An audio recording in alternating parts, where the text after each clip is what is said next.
gabi, mga 9:45 PM is naka-receive po tayo ng tawag from a concerned citizen na meron nga po tayong shooting incident sa Barangay Davila, and ang biktima po ay si Jovencio Tacuban, 64-year-old and former OFW. So nung pumunta po tayo sa place of incident, meron po tayong nakita na 6 na fired cartridge cases of caliber 45, one fired bullet, one deformed fired bullet, and one metal jacket fragment.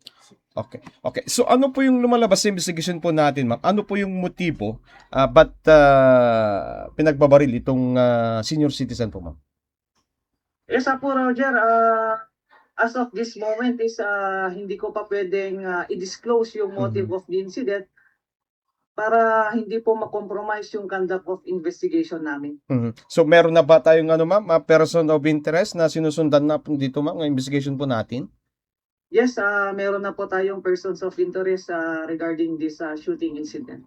So identified na, kumbaga diyan nakatira itong mga suspect po, ma'am. Yes po, Roger. Okay. Ma'am, so kagabi around 9 PM to 10 PM, so ibig sabihin, pinasok sila sa loob ng bahay itong biktima, ma'am? Yung mga suspect, pumasok sila sa loob ng bahay?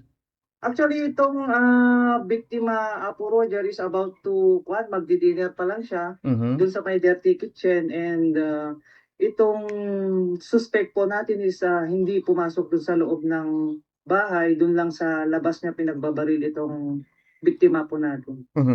Based sa investigasyon nyo po, mag-isa lang po itong suspect po natin, ma'am, or may kasama po?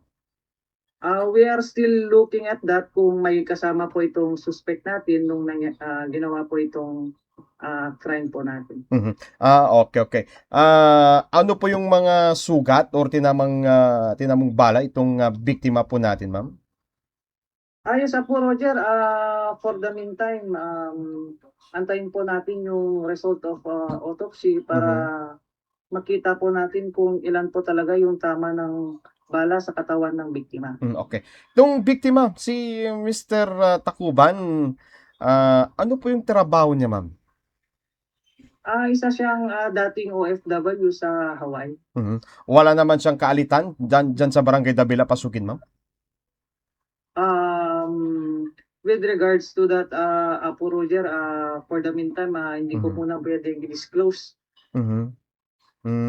Okay. So, ibig sabihin, ma'am, may person of interest. Ilan po, ma'am, yung mga person of interest mo natin na As of this time, po, Roger, we are looking sa 2 person of interest po natin. Okay. So, may time frame mo ba tayo, ma'am, para mag-investigate itong shooting incident dyan sa Barangay Davila?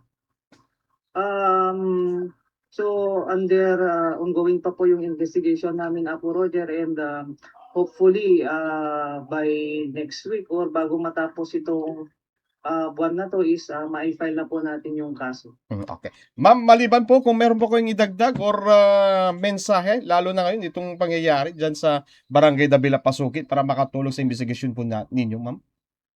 Yes po, Roger, we are appealing to the public, especially yung mga taga-Barangay Davila na kung may nakakita man o nakakaalam sa insidente is makipagtulungan po sila sa PNP Pasukin para mabigyan naman po natin ng hustisya ang biktima at ang kanyang pamilya.